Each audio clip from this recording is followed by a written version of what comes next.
This podcast is sponsored by Tusk, a continuity of business solution for industries that struggle with traditional banking. Check them out on the web at tusk.network. The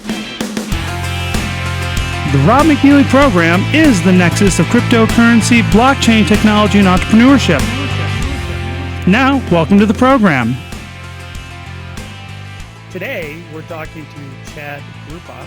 He is one of the organizers of the Utah Firearms Association.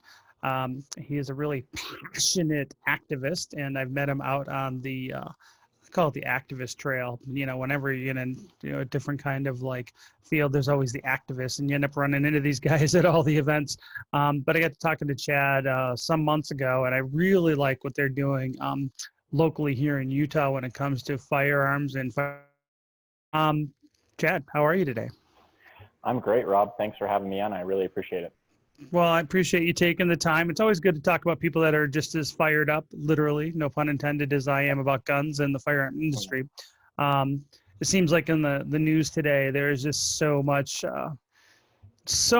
hate directed at guns and gun owners, especially from those on the political left. And you know, it's the same old trope you hear from anti-gun people every time there's, you know, an election cycle coming up and stuff. But they get people riled up.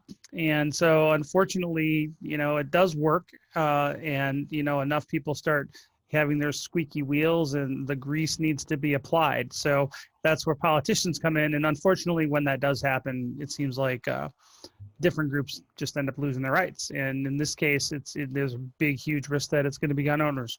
So before we jump into like kind of what you're doing in the Utah scene, tell us a little bit about yourself. You know, I always like to hear about the backstory. How did you become this kind of organizer and activist? So my backstory is actually completely irrelevant. I actually have a career in IT. I've been in IT for a little over a decade in various capacities, whether that be in support, answering phone calls, or being a system administrator, a network administrator, a DevOps guy. So that's kind of my stomping ground. Ironically, that kind of completely disconnected career let me spend spare cycles doing things that I really care about. So I've always been very enthusiastic about liberty, and in particular how the Second Amendment and the right to keep and bear arms impacts liberty. I've always been of the opinion, and I think history could support this, that one of the major stumbling blocks to despots and tyrants and people with bad intentions throughout history has been an armed populace. I think, you know, the founders were very clear on what the intent of protecting that particular right in the Bill of Rights and the Constitution. I think there's not a lot of other places in the world where you know, those are specifically protected. So that got me interested in preserving that. So I grew up in Southern California in a place where private ownership of firearms, even back in the 90s and early 2000s, is frowned upon. In fact, it's probably worse now than it was then.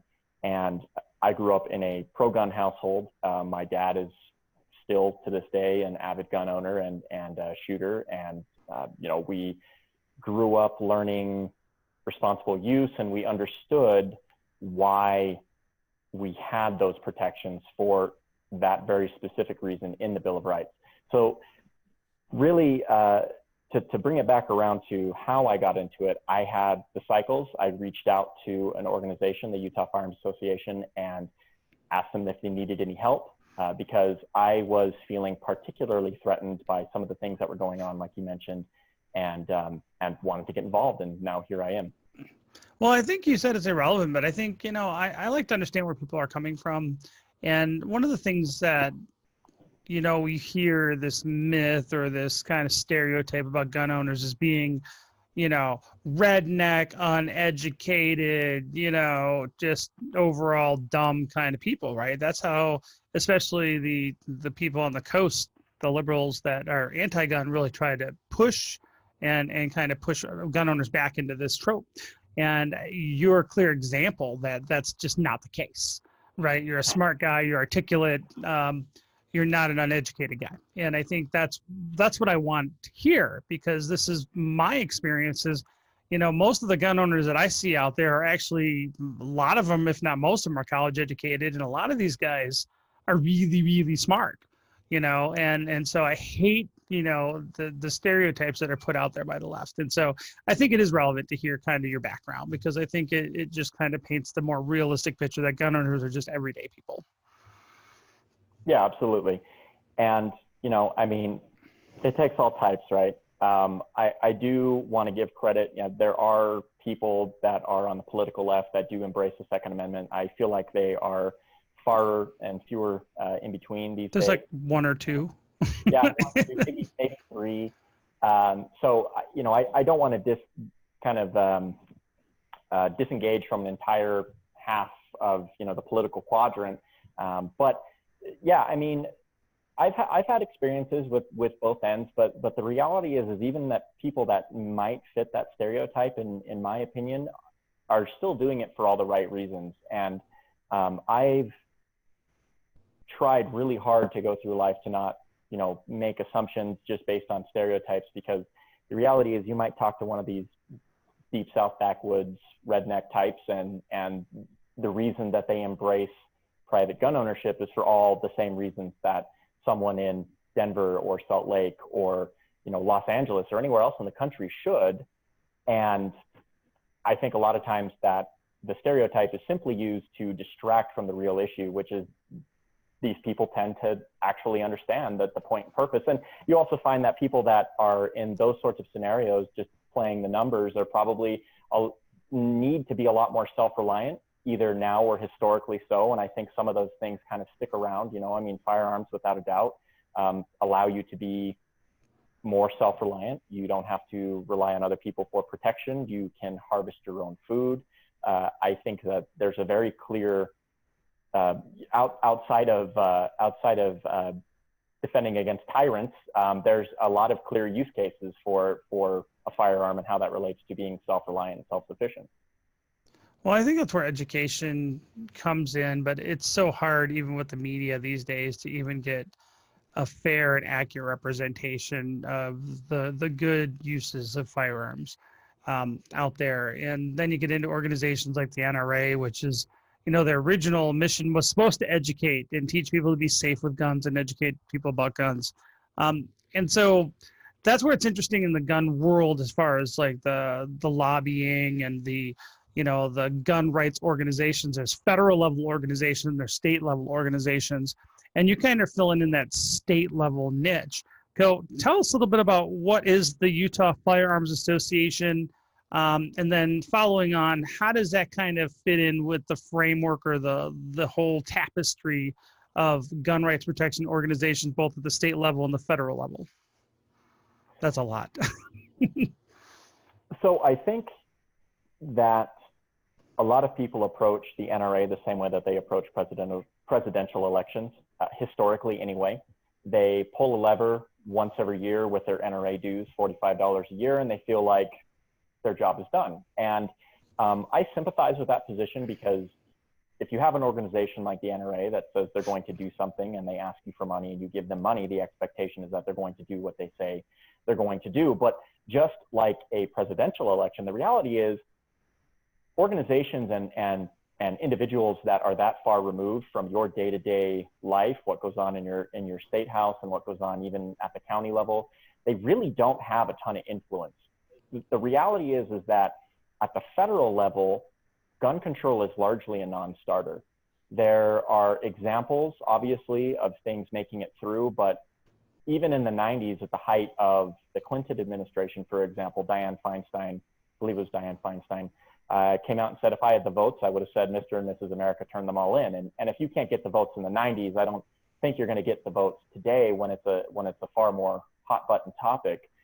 So instead, what happens is the prohibitionists or the disarmament group, or whatever you want to call them. I don't like to use the phrase anti-gunners. It sounds a little lowbrow, but Hoplophobes? Yeah, hoplophobes, sure. Yeah, I could roll with that one.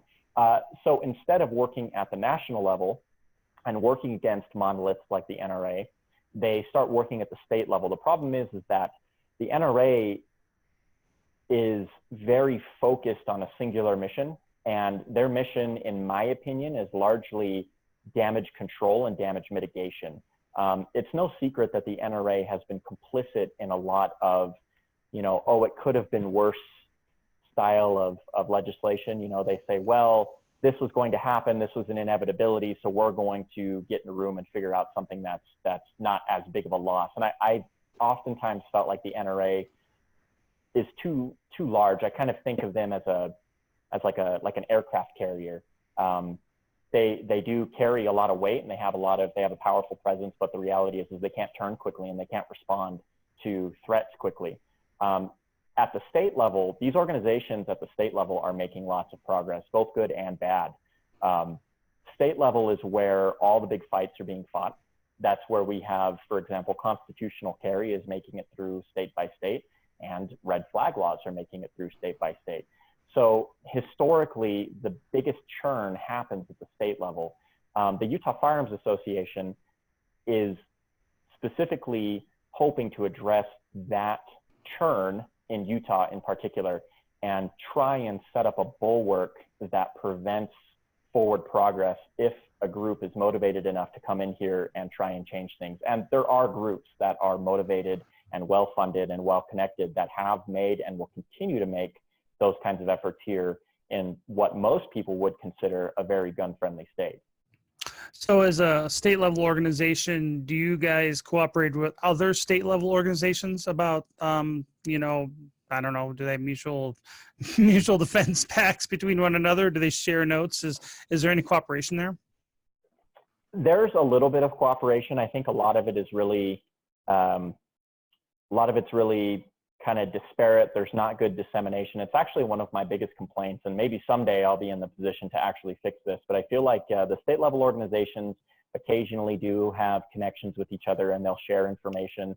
But I'll openly admit, I think the duplication of effort is one of the biggest problems that state level organizations have. A lot of these state level organizations run on shoestring budgets, don't take anything for donations at all, like ourselves. We don't take any donations currently. And a lot of these folks are doing it alongside their day job, and the ability to share information between organizations would actually help us a lot. And I do think that's one of the biggest shortcomings we have. Again, I think a lot of that is due to, 100+ years of relying on the NRA to do that job. But we now have to rise up and fill the gap in the state level lobbies and start fighting against that. But I mean, we have some relationships. My counterpart that actually started the Utah Firearms Association does have relationships with other Intermountain West pro-gun organizations. So we have some, but not a ton. And there's a lot of duplicated effort for sure.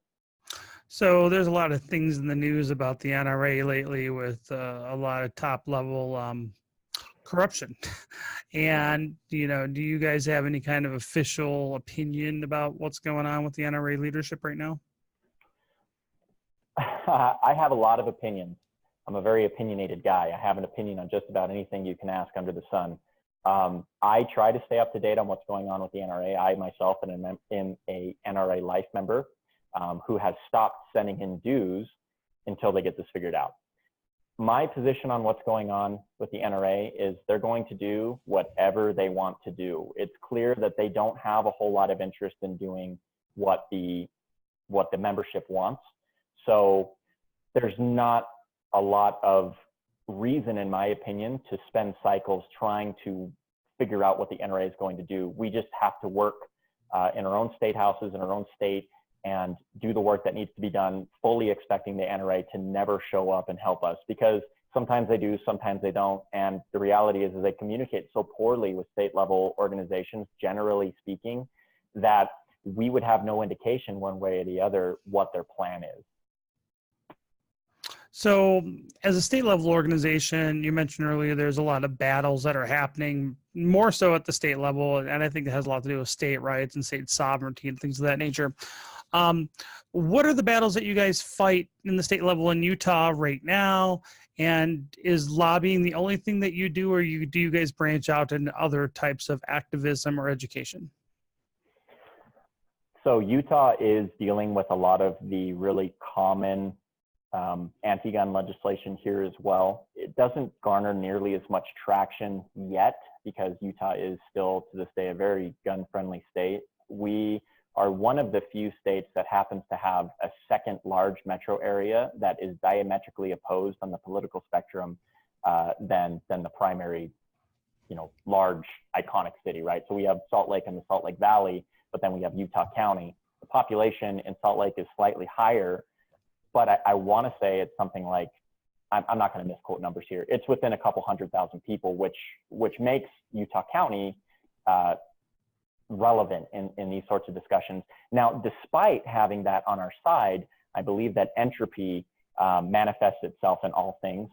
So the likelihood of this fight getting harder and harder if we don't work today to stop it is very likely. I think that the fight will get harder. Some of the things that we've been working on preventing here, first and foremost, is always red flag orders, otherwise known as extreme risk protective orders or gun violence restraining orders, kind of broadly encompassed as a red flag. We actually had a Republican Representative Handy, I believe out of District 16, 2 years in a row submit a ERPO proposal, and we fought very hard against that. Other organizations here in the state fought very hard against that. And in addition to that, there have been safe storage requirements. There's been bans on accessories like bump stocks, which I personally think kind of suggests how little these people actually pay attention to gun laws at the federal level, because they've already been reclassified as machine guns. So that would be like a totally duplicated, useless law. But regardless, it is submitted. And then we also have things like banning private sales and so on and so forth. So the battles are here. I think that we do a pretty good job just as a citizenry, kind of keeping the Second Amendment preserved here, keeping the private firearms in private hands. But that's not to say that we aren't going to be, in trouble at some point if we're not vigilant, because I like to say our prettier sister to the east, Colorado, kind of experienced a rapid downward spiral, and I'm sure you're familiar with that spiral. I'm a Colorado refugee. So yes, I lived in Colorado for 12 years. So, and it was sad to see how quickly the laws had shifted, mostly due to immigrants from other states coming in and shifting the political lines a little bit. So, let's get into red flag laws a little bit. Sure. A lot of this audience is actually not gun, aficionados. There's a lot of people from other countries, lots of people that are more just not familiar with guns. So let's talk a little bit about what is, or can you define for us for a little bit, what is a red flag law and why is it bad in your eyes?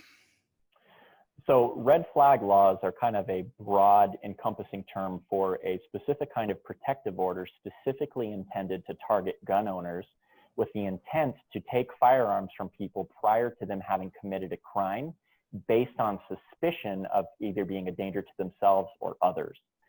These are being billed throughout the country in a couple of different ways. In one capacity, they are billing them as mental health provisions, which is a total farce, at least here in Utah. My understanding in my last read through, for example, showed that there wasn't a single word or line in the bill that Representative Handy submitted that had anything to do with mental health.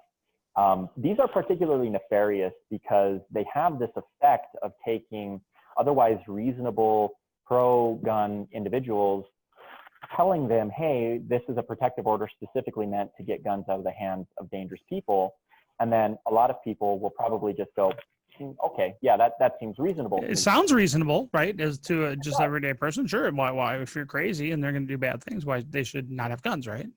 It does, and it actually paints the pro-gun lobbies in a really bad initial position. It gives us really bad footing from the start. It's almost like we have to run with cinder blocks on, because now not only do we have to get in front of it and look like the bad guys, because now we're saying, oh no, we don't like this provision, and people go, are guns so important that you want crazy people to have them? And then you have to have that conversation. But why do you hate kittens and puppies? Yeah, pretty much. Kids, that's the other one. So these red flag orders are extremely nefarious because they gain traction in places that otherwise would completely disregard any other gun control style bill, right? You have places like Utah, for example, that are very pro-gun, and you suggest something like, oh, we should ban the AR-15, for example, because it's, you know, the carbine everyone wants to ban, and you'll have 90% of the state be like, no, that's total crap, we're not going to do that. But then you try something a little bit more clandestine, like a red flag law, and suddenly you have a much harder uphill fight as a state level lobby like ourselves, and it really gives the opposition a head start.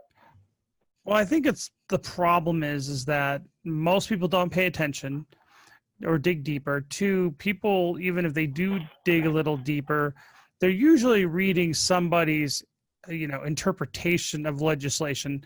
I've been a political wonk for a long time, so I like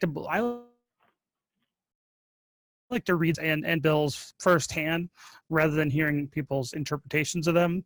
And most people don't know how to do that, or are willing to do that, or even understand the legalese.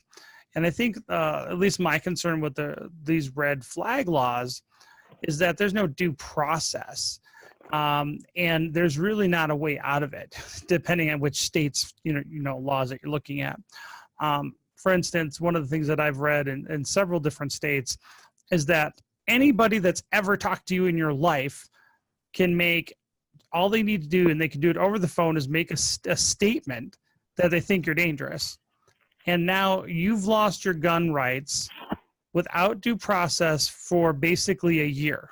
In many cases, some places it's 6 months. And then there's no evidence that needs to be, you know, brought to trial, no witnesses, no anything. You just lose it.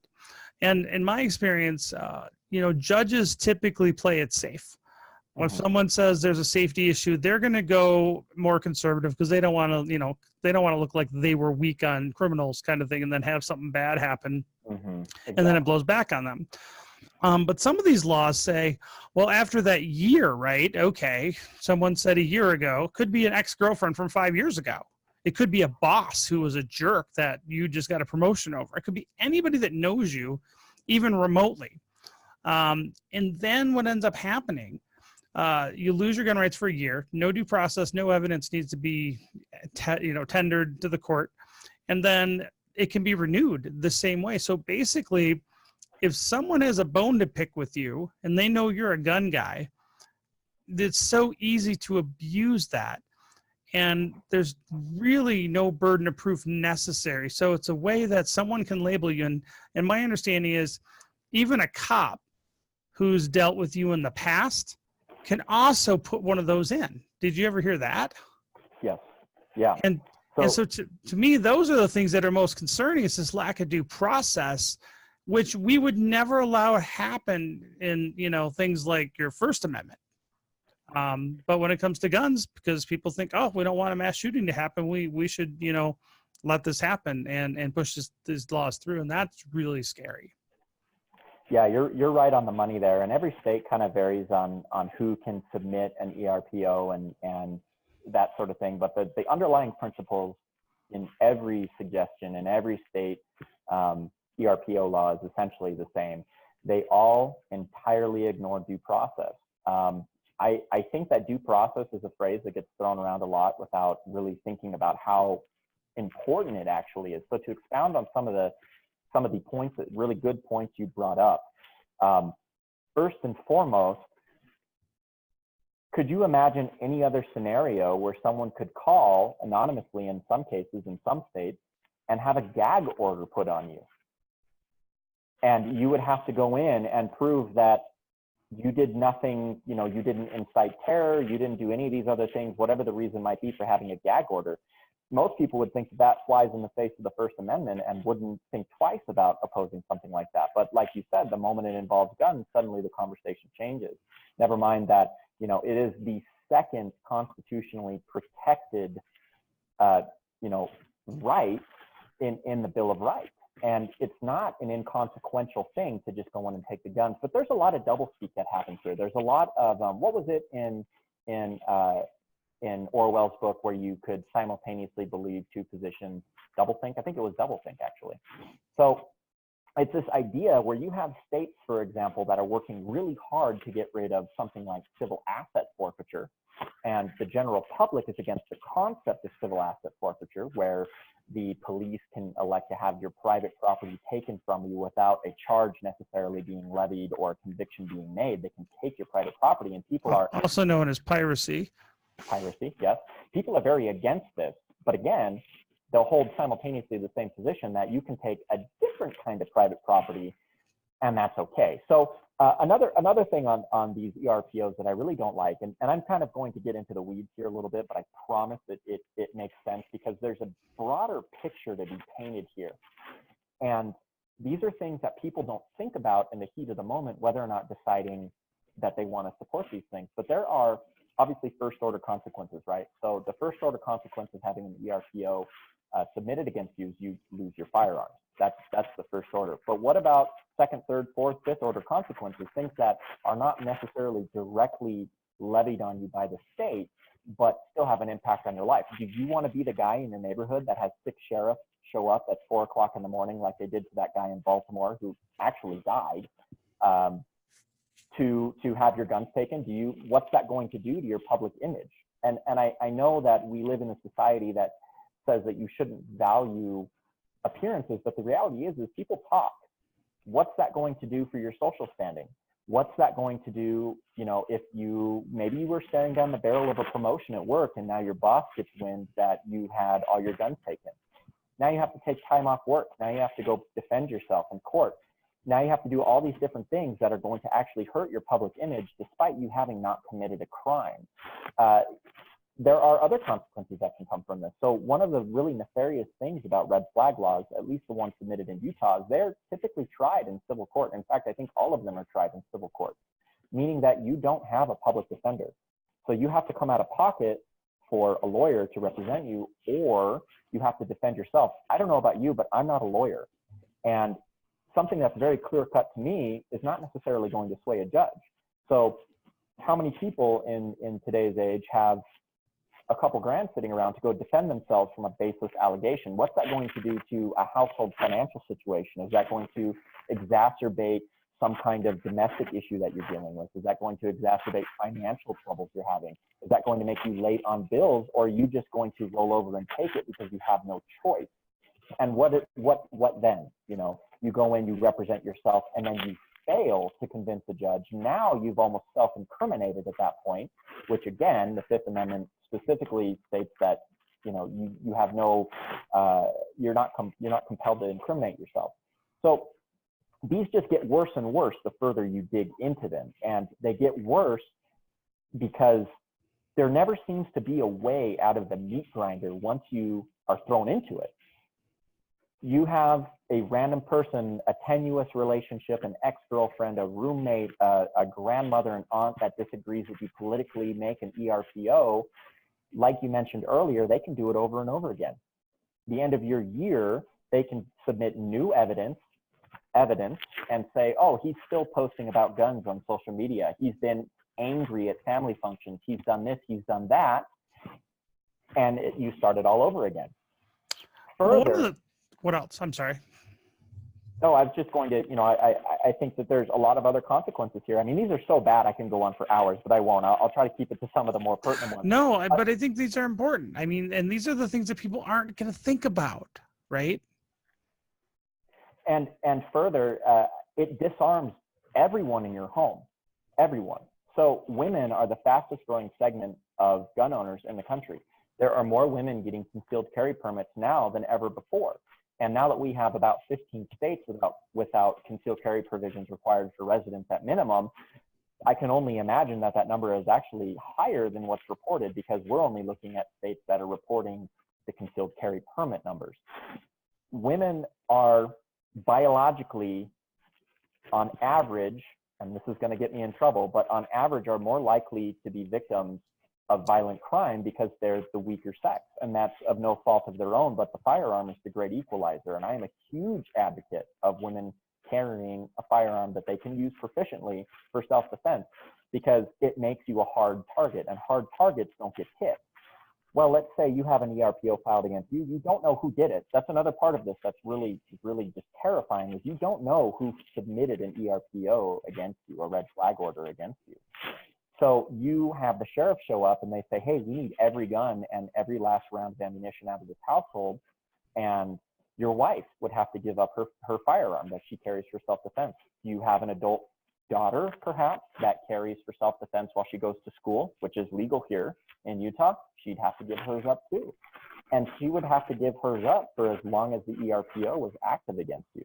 The courts have zero interest in expediting hearing appeals to the ERPO as well. They take 14 days. They have up to 14 days to just set up a court date. That's absurd. And then once you get to court, you have to prove you're innocent, whereas normally our judicial system requires that someone prove that you're guilty. It really does turn our entire system on its head. The phrase innocent till proven guilty is not just a cliche phrase that people like to throw around on Law and Order. It is a founding concept of our legal system that does defend people from malicious suit and that sort of thing. Well, I think the other thing is, and this is my general opinion about laws, is that when I look at someone who's creating a law or regulation or even an ordinance, I always look and I try to think about how people are going to game it and how people are going to try to abuse it and how people are going to try to make money with it.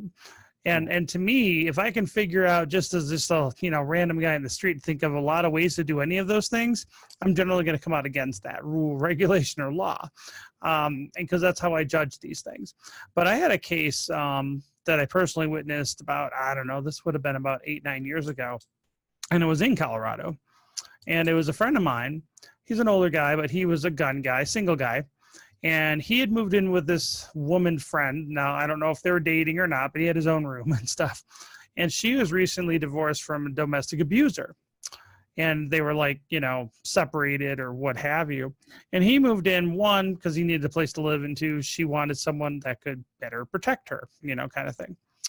Well, lo and behold, the ex-husband or estranged husband basically called the cops and said, well, my ex-wife is a felon and she's got a guy in the house who has a lot of guns and she's playing with the guns. Well, the roommate woman did not inform my friend that she was a felon and was prohibited from having firearms. So it was the biggest dog and pony show I'd ever seen. They essentially raided the house. ATF, about 3 different jurisdictions. There was literally like 20 cops there, about 12 cop cars. And this went on for hours. Like, they literally brought every gun out, put it on the lawn, took pictures of it, and they confiscated not only every gun, but he had a lot of parts. I mean, he had a lot of guns too, like 30, 40 guns, because he was a single older guy who just had guns for his whole life and had a huge collection, did not know she was a felon. Well, I know this, even though it was proven that he didn't know her, that she didn't have access to his guns. It took him over a year to get his guns back, like almost a year and a half. And it actually cost him thousands of dollars in lawyer fees to have to try to get them back because the county didn't want to give them up.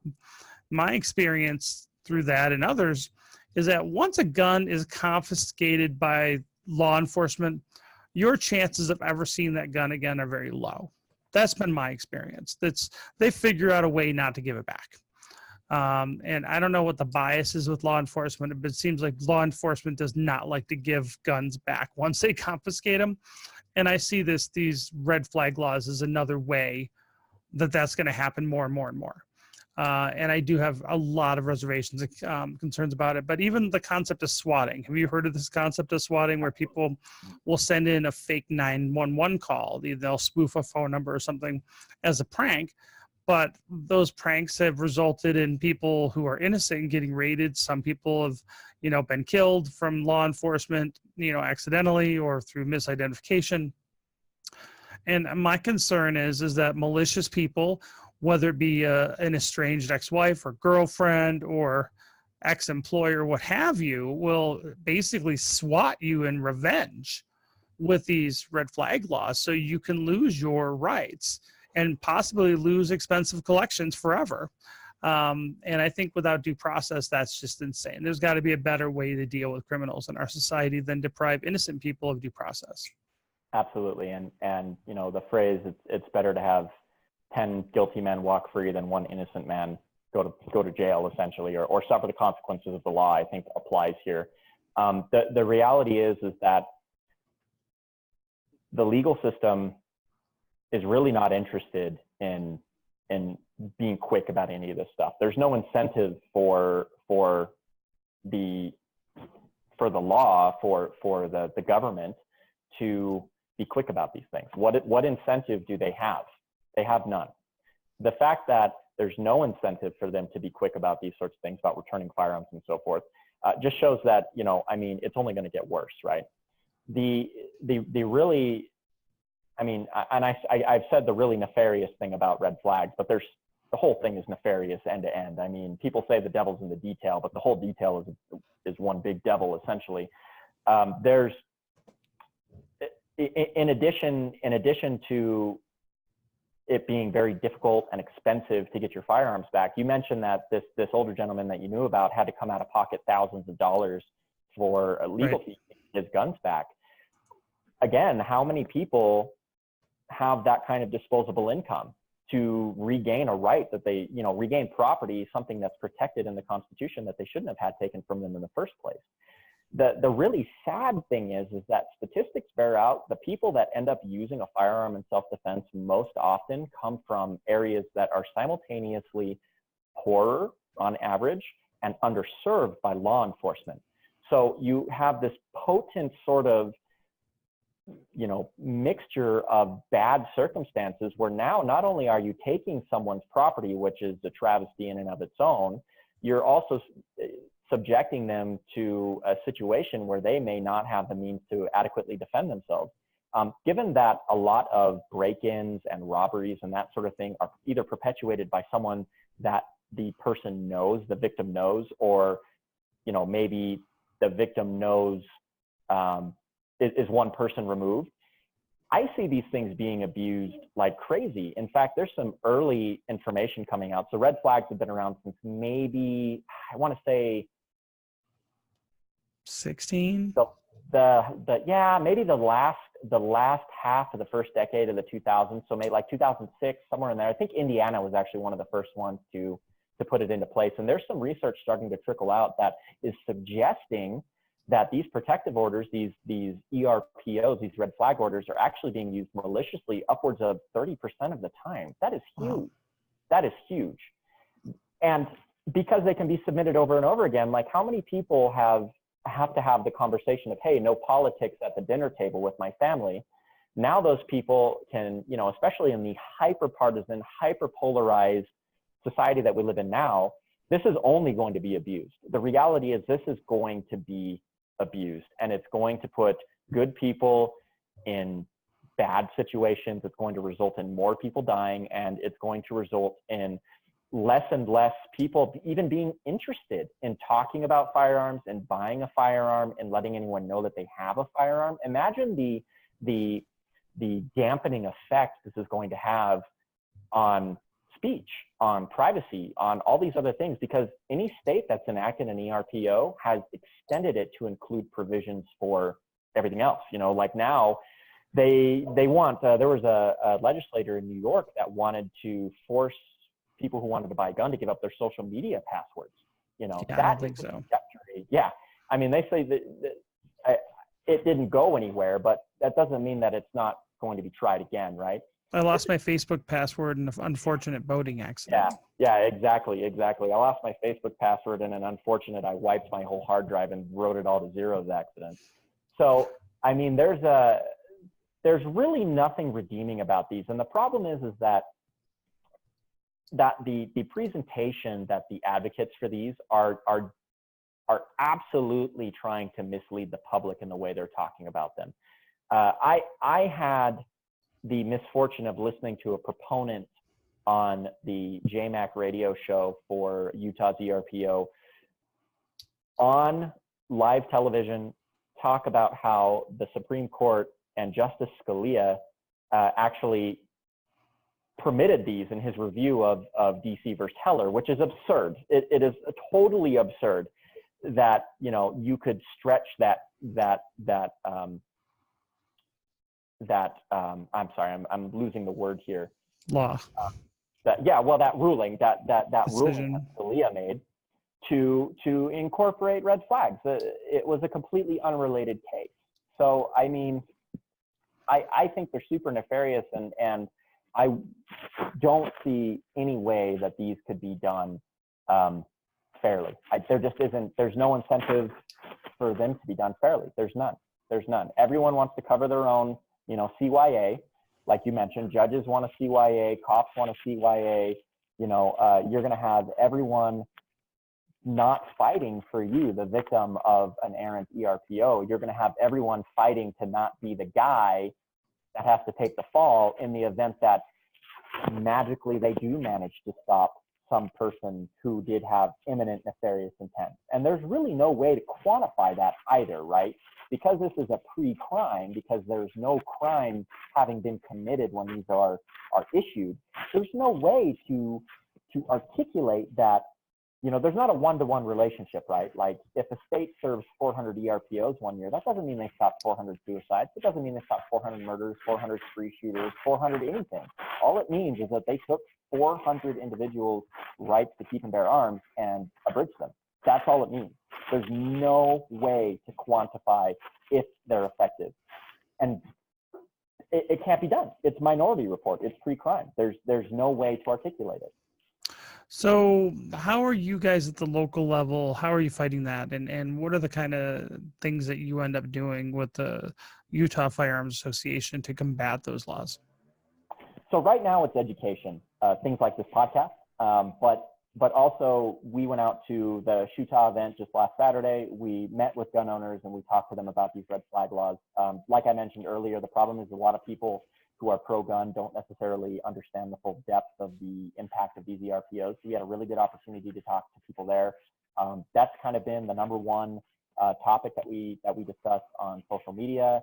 And, you know, we work with legislators to try and educate legislators. So, I mean, there's a lot of effort going into this, and primarily we are in an education mode currently. We are in between sessions, so there's not a lot for us to do up at the State House right now, but, you know, that will change once session comes back in. So say I want to be an activist, or I have some time and I would like to help you guys out. I'm sure there's lots of people that'll see this podcast and, you know, want to get involved. Is there a role for just everyday people to help you guys out? I'm just an everyday guy myself. I absolutely think that anyone that wants to help spread the word about the dangers of ERPO should literally just have that conversation with people, especially gun owners. The reality is that this is a bill, this is a proposal that is specifically worded and sold to try and make gun owners complacent into supporting something that a normal person would, you know, believe to be a decent proposal. But the reality is they are hiding the nefarious nature of these bills behind pleasant sounding taglines and things like that. Just talking to people that you run into about ERPOs is going to be a huge help. Obviously, if you need any talking points or you need research or anything like that, we're always available via social media, both on Instagram and Facebook. We're active in both places, and we'd be happy to respond to any questions there. But yeah, just getting out and talking to people is really the way to stop this. And then when the time comes, to contact your legislator and let them know that you won't stand for it. And legitimately, if they do vote in support of an ERPO, then actively work to get them out of office. And that's just the way it has to be. But, you know, I mean, we are kind of entering an era of activism where, in absence of trust in organizations like the NRA, we do have to step up as individuals at the state level, and we have to do the grassroots activism, and we have to get out there and talk to people and spread the word and argue these points. Otherwise, if we sit on our laurels and wait, we will lose. You know, again, entropy in all things, and this is the end.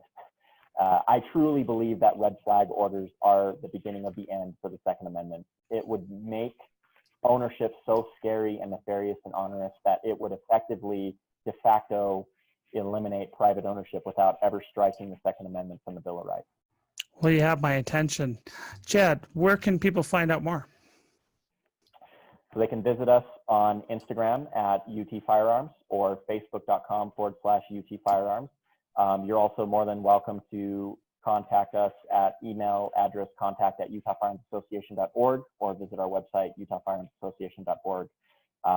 All of those places have pertinent information, contact information, ways you can get in touch with us. Well, great. Chad Krupa, Utah Firearms Association. Thank you so much for coming on today. Thanks, Rob. It was a pleasure. Anytime. Keep me in the loop. I'll catch you later. Thank you for listening to the Rob McNealy program. Make sure you check us out on the web at robmcnealy.com and subscribe to our podcast at YouTube, iTunes, and on the Google Play Store.